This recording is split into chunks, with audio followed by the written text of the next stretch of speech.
ఓం శ్రీ సాయినాథాయ నమః. శ్రీ సాయి సచ్చరిత్రము 46వ అధ్యాయము. బాబా గయాకు వెళ్ళుట, 2 మేకల కథ. ఈ అధ్యాయంలో శ్యామా కాశీ గయా ప్రయాగ యాత్రలకు వెళ్ళుట, బాబా ఫోటో రూపమున అతని కంటే ముందు వెళ్ళుట చెప్పెదము. బాబా 2 మేకల పూర్వజన్మ వృత్తాంతమును జ్ఞప్తికి తెచ్చుట కూడా చెప్పుకొందుము. తొలి పలుకు: ఓ సాయి, నీ పాదములు పవిత్రములైనవి. నిన్ను జ్ఞప్తి అందుంచుకొనుట మిగుల పావనము. కర్మబంధముల నుండి తప్పించు నీ దర్శనము కూడా మిక్కిలి పావనమైనది. ప్రస్తుతము నీ రూపం అగోచరమైనప్పటికీ భక్తులు నీ అందే నమ్మకము ఉంచినచో వారు నీవు సమాధి చెందక ముందు చేసిన లీలలను అనుభవించదరు. నీవు కంటి కగపడని చిత్రమైన దారముతో నీ భక్తులను దగ్గర నుండి గాని ఎంతో దూరము నుండి గాని ఈడ్చెదవు. వారిని దయగల తల్లి వలె కౌగిలించుకొనదవు. నీవెక్కడున్నావో నీ భక్తులకు తెలియదు, కానీ నీవు చతురతతో తీగలను లాగుటచే వారి వెనుకనే నిలబడి తోడ్పడుచున్నావని తుట్టతుదకు గ్రహించెదరు. బుద్ధిమంతులు, జ్ఞానులు, పండితులు అహంకారముచే సంసారమనే గోతిలో పడెదరు. కానీ నీవు శక్తి వలన నిరాడంబర భక్తుల రక్షించెదవు. అంతరికముగాను అదృశ్యముగాను ఆటంతయు ఆడెదవు, కానీ దానితో నీకెట్టి సంబంధము లేనట్లు కనిపించెదవు. నీవే పనులన్నీయును నెరవేర్చుచున్నప్పటికీ ఏమీయూ చేయని వానివలే నటించెదవు. నీ జీవితమునెవరు తెలియజాలరు. కాబట్టి మేము పాపముల నుండి విముక్తి పొందుట ఎట్లనా శరీరమును, వాక్కును, మనస్సును నీ పాదములకు సమర్పించి నీ నామమునే జపించవలెను. నీ భక్తుని కోరికలను నీవు నెరవేర్చెదవు. నీ మధురమగు నామము జపించుటయే భక్తులకు సులభ సాధనము. ఈ సాధన వల్ల మన పాపములు, రజస్తమో గుణములు నిష్క్రమించును. సాత్విక గుణములు, ధార్మికత్వము ప్రాముఖ్యము వహించును. దీనితో నిత్యానిత్యములకు గల వేదము, నిర్వ్యామోహము, జ్ఞానము లభించును. మనమట్టి సమయమందు గురువునే అనగా ఆత్మనే అనుసంధానము చేసెదము. ఇదే గురువునకు సర్వస్య శరణాగతి.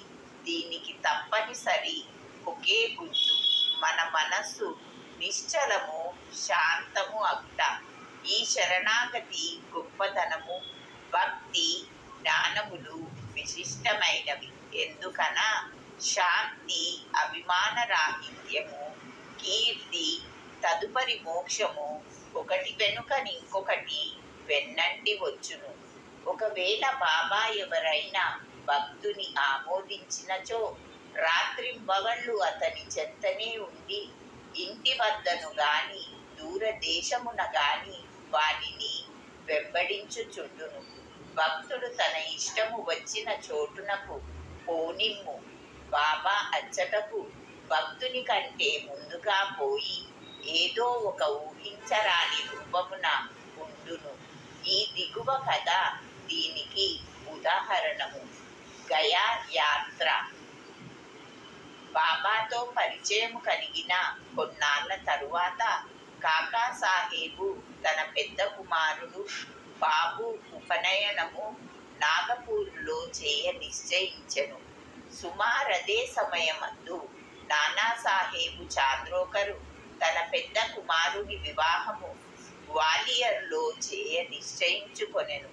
కాకాసాహేబు నానాసాహేబు చాంద్రోకరును షిరిడీకి వచ్చి బాబాను ప్రేమతో ఆ శుభకార్యములకు ఆహ్వానించిరి. శ్యామాను తన ప్రతినిధిగా తీసుకొని వెళ్ళుడని బాబా నుడివెను. తామే స్వయముగా రావలసినదని బలవంత పెట్టగా బాబా వారికి శ్యామాను తీసుకొని పోవలసినదనియు, కాశీ ప్రయాగ యాత్రలు ముగియుసరికి నేనే శ్యామా కంటే ముందుగానే గయాలో కలుసుకొనేదనని చెప్పెను. ఈ మాటలు గుర్తుంచుకొనవలెను. ఏలన అవి బాబా సర్వవ్యాపి అని నిరూపించును. బాబా సెలవు పుచ్చుకొని శ్యామ నాగుపూరు గ్వాలియరు పోవా నిశ్చయించెను. అచటి నుండి కాశీ ప్రయాగ గయా పోవలెననుకొనెను. అప్పా పోతే అతని వెంట పోవా నిశ్చయించెను. వారిరువురు మొట్టమొదట నాగ్పూరులో జరుగు ఉపనయనమునకు పోయిరి.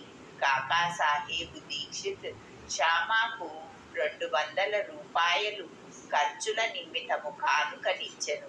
అచటి నుండి గ్వాలియర్ పెళ్లికి పోయిరి. అచట నానాసాహెబ్ చార్లోకరు శ్యామాకు 100 రూపాయలను, అతని బంధువగు జటార్ 100 రూపాయలను ఇచ్చిరి. అక్కడి నుండి శ్యామ కాశీకి వెళ్ళెను.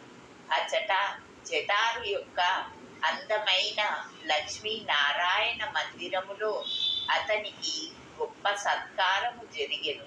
అచటి నుండి శ్యామ అయోధ్యకు పోయెను. అచట జటారు మేనేజరు శ్రీరామ మందిరమున ఆహ్వానించి మర్యాద చేసెను. వారు అయోధ్యలో 21 రోజులు ఉండిరి. కాశీలో 2 మాసములుండిరి. అక్కడ నుండి గయాకు పోయిరి.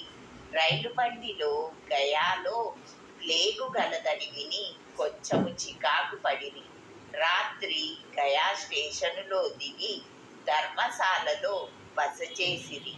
ఉదయమే గయా పాండా వచ్చి ఇట్లనెను: యాత్రికులందరూ బయలుదేరుచున్నారు, మీరు కూడా త్వరపడుడు. అచట ప్లేగు గలదా అని శ్యామ ప్రశ్నించెను. లేదని పాండా జవాబునిచ్చెను. మీరే స్వయముగా వచ్చి చూచుకొనుడనెను. అప్పుడు వారు అతని వెంట వెళ్ళి పాండా ఇంటిలో దిగిరి. ఆ ఇల్లు చాలా పెద్దది. పాండా ఇచ్చిన బసకు శ్యామ చాలా సంతృష్టి చెందెను. అచట గల బాబా యొక్క అందమైన పెద్ద పటము అతనికి అన్నిటికంటే ఎక్కువ ప్రీతిని కలుగజేసెను. అది ఇంటికి ముందు భాగములో మధ్య అమర్చబడి ఉండెను. దీనిని చూచి శ్యామ మైమరచెను. కాశీ ప్రయాగ యాత్రలు ముగియుసరికి నేను శ్యామ కంటే ముందుగానే గయాకు పోయేదను అను బాబా పలుకులను జ్ఞప్తికి తెచ్చుకొనెను. కండ్ల నీరు గ్రమ్మెను. శరీరము గగుర్పొడిచెను. గొంతుక ఆర్చుకొని పోయెను. అతడు వెక్కి వెక్కి ఏడ్వసాగెను. ఆ పట్టణములో ప్లేగు జాడ్యము గలదని భయపడి ఏడ్చుచున్నాడేమో అని పాండా అనుకొనెను. పాండాను బాబా పటమెక్కడ నుండి తెచ్చితివని శ్యామ అడిగెను. పాండా తన ప్రతినిధులు 200-300 మంది మన్మాడులోను పూనా తాంబేలోను గలరనియు, వారు గయాకు పోయే యాత్రికుల మంచి చెడ్డలు చూచెదరనియు, వారి వల్ల బాబా కీర్తిని విని బాబా దర్శనము 12 ఏళ్ల క్రిందట చేసిదిననియు చెప్పెను. షిరిడీలో శ్యామ ఇంటిలో వ్రేలాడుచున్న బాబా పటమును చూచి దాని నిమ్మని కోరితిననియు, బాబా అనుజ్ఞ పొంది శ్యామ దానిని తనకిచ్చెననియు చెప్పెను. శ్యామ పూర్వము జరిగిన దంతయు జ్ఞప్తికి తెచ్చుకొనెను. పూర్వము తనకు పటమునిచ్చిన శ్యామాయే ప్రస్తుతము తన ఇంట అతిథిగా నుండుట గ్రహించి పాండా మిక్కిలి ఆనందించెను. వారిరువురు ప్రేమానురాగములు అనుభవించి అమితానందమును పొందిరి. శ్యామకు పాండా చక్కని రాజలాంఛనములతోడి స్వాగతమిచ్చెను. పాండా ధనవంతుడు. అతడొక పల్లకిలో కూర్చుండి శ్యామను ఏనుగు పైన కూర్చుండబెట్టి ఊరేగించెను. అతిథికి తగిన సౌఖ్యములన్నీయు ఏర్పరచెను. ఈ కథ వల్ల నేర్చుకోవలసిన నీతి: బాబా మాటలు అక్షరాలా సత్యములనియు, బాబాకు తన భక్తులందు గల ప్రేమ అమితమనియు తెలియుచున్నది. ఇదియే కాక వారికి జంతువుల యందు కూడా సమాన ప్రేమ ఉండెను. వారు వానిలోనొకరుగా భావించేది వారు. ఈ దిగువ కథ దీనిని వెల్లడించును. 2 మేకల కథ. ఒకనాడు ఉదయము బాబా లెండి తోట నుండి తిరిగి వచ్చుచుండెను. మార్గమున మేకల మందను చూచెను. అందులో 2 మేకల మీద బాబా దృష్టి పడెను. బాబా వానిని సమీపించి ప్రేమతో తాకి లాలించి వానిని 32 రూపాయలకు కొనెను. బాబా వైఖరిని చూచి భక్తులు ఆశ్చర్యపడిరి. బాబా మిగుల మోసపోయేనని వారనుకొనిరి. ఎందుచేతననగా ఒక్కొక్క మేకను 2 గాని 3 గాని 4 గాని రూపాయలకు కొనవచ్చును. 2 మేకలను 8 రూపాయలకు హెచ్చు కాదనిది. బాబాను నిందించిరి. బాబా నెమ్మదిగా ఊరుకొనెను. శ్యామ పోతే బాబాను సమాధానము వేడగా, బాబా నాకు ఇల్లు గాని కుటుంబము గాని లేకుండుట చేత నేను ధనము నిలువ చేయరాదు అనిరి. మరియు బాబా తమ ఖర్చుతోనే 4 సేర్ల శనగపప్పును కొని వానికి పెట్టుమని చెప్పెను. పిదప ఆ మేకలను వాని యజమానికి తిరిగి ఇచ్చివేశెను. వాని పూర్వ వృత్తాంతమును ఈ రీతిగా చెప్పెను. ఓ శ్యామ, తాత్య, మీరీ బేరములో నేను మోసపోయి తినని అనుకొనుచున్నారు. అట్లు కాదు, వాని కథ వినుడు. గత జన్మలో వారు మానవులు. వారి అదృష్టము కొలది నా జతగాండ్రుగా నుండేది వారు. వారొక తల్లి బిడ్డలు. మొదట వారికి ఒకరిపైనొకరికి ప్రేమ ఉండెను. రాను రాను శత్రువులైరి. పెద్దవాడు సోమరి గాని చిన్నవాడు చురుకైన వాడు. అతడు చాలా ధనము సంపాదించెను. పెద్దవాడు అసూయ చెంది చిన్నవానిని చంపి వాని ద్రవ్యము అపహరింపనెంచెను. తమ సోదరత్వమును మరచి వారిద్దరూ కలహించిరి. అన్న తమ్ముని చంపుటకు పెక్కు పన్నుగడలను పన్నెను. కాని నిష్ప్రయోజనములయ్యెను. ఇద్దరూ బద్ధవైరులైరి. ఒకనాడు అన్న తన సోదరుని బడిటతో కొట్టెను. చిన్నవాడు అన్నను గొడ్డలితో నరికెను. ఇద్దరదే స్థలమున చచ్చిపడిరి. వారి కర్మ ఫలములచే మేకలుగా పుట్టిరి. నా ప్రక్క నుండి పోవుచుండగా వారిని ఆనవాలు పట్టి తిని వారి పూర్వ వృత్తాంతమును జ్ఞప్తికి తెచ్చుకొంటిని.